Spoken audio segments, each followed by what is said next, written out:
ఈ అకాడమిక్ ఇయర్కు తల్లికి వందనం పథకం వర్తింప చేస్తారా లేదా అని ఎమ్మెల్సీ వరదు కళ్యాణి ప్రశ్నించారు. అమ్మఒడి పథకాన్ని కూడా కూటమి ప్రభుత్వం నిర్లక్ష్యం చేసిందని మండిపడ్డారు. పిల్లలకు అందించాల్సిన పథకాలను అమలు చేయాలని వరదు కళ్యాణ్ పేర్కొన్నారు. మేము ప్రభుత్వాన్ని సూటిగా ప్రశ్నిస్తూ ఉన్నాం. ఈ అకాడమిక్ ఇయర్ కి మీరు తల్లికి వందనం పథకం వర్తింపజేస్తారా లేదా? పోనీ మీరు అది వర్తించక చేయకపోతే జగనన్న పెట్టిన అమ్మఒడి పథకం అది ఒక ఆన్ గోయింగ్ స్కీమ్, దాన్నైనా ఇచ్చిన తల్లిదండ్రులకి కొంత ఉపయోగపడుతుంది. అది కూడా ఈ రోజుకి కూడా ఇవ్వని పరిస్థితి.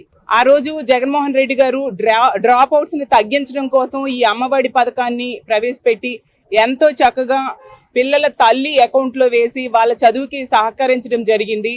కానీ వీళ్ళు మాత్రం ఈ రోజు కూడా ఆ పథకాన్ని అమలు చేయకుండా ఈ రోజు చిన్న పిల్లల్ని మోసం చేయడం నిజంగా దారుణమని తెలియజేస్తూ ఉన్నాను. ఇలా తప్పించుకునే దారిని కాకుండా పిల్లలకి సరైన టైంలో వాళ్ళకి ఇవ్వాల్సిన తల్లికి వందనం డబ్బుల్ని వాళ్ళ అకౌంట్స్ లో వేయాల్సిందిగా కోరుతూ ఉన్నాము. మేము